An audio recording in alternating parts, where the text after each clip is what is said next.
du service d'état civil, où qu'elle soit. Parlons à présent de ce phénomène qui inquiète de plus en plus des habitants de la vallée de Oued-Souf. Cette dernière s'étend sur 3000 km² et on y observe une remontée des eaux de la nappe phréatique. Cette situation inquiétante, elle risque d'ailleurs de perturber l'écosystème de la région, d'où l'urgence de limiter les effets de ces phénomènes. Pour y arriver, 31 milliards de dinars ont été dégagés pour des travaux qui toucheront en tout 18 communes de cette wilaya. Reportage Malika Bellal. Pendant de longues années, la vallée du Souf a souffert du phénomène de la remontée des eaux.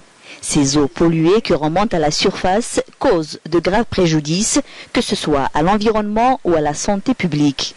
En fait, dans cette vallée, l'assainissement se faisait de façon individuelle, chacun à son niveau. Les seules agglomérations pour lesquelles existait un réseau d'assainissement sont Gmar et El Oued. Le problème de remontée des eaux, à l'origine, ne se posait pas.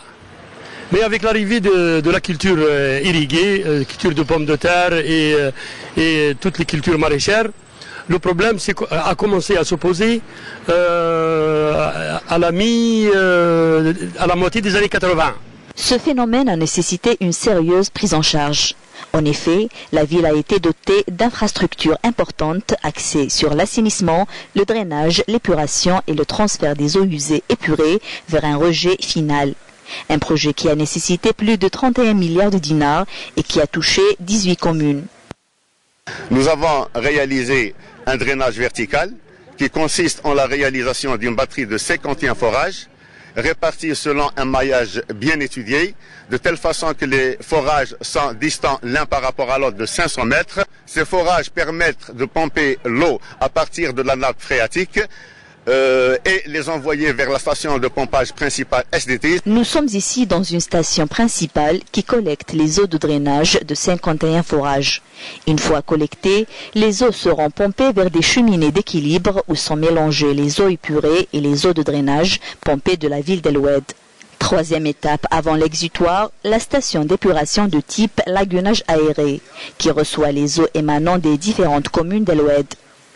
Je souligne une chose très importante, c'est que une fois les eaux épurées, ils se mélangent avec les eaux qu'on a vues tout à l'heure, c'est-à-dire les eaux de drainage. Ils se rencontrent sur un ouvrage appelé cheminée d'équilibre et on les rejette à 47 km dans un chott qui s'appelle Chott Haloufa. Depuis qu'il est alimenté par les eaux de rejet du canal, Chott Haloufa abrite une multitude d'espèces. Il constitue aussi un milieu naturel dans lequel les eaux de rejet déjà épurées et diluées subissent un traitement tertiaire naturel grâce à ces roseaux.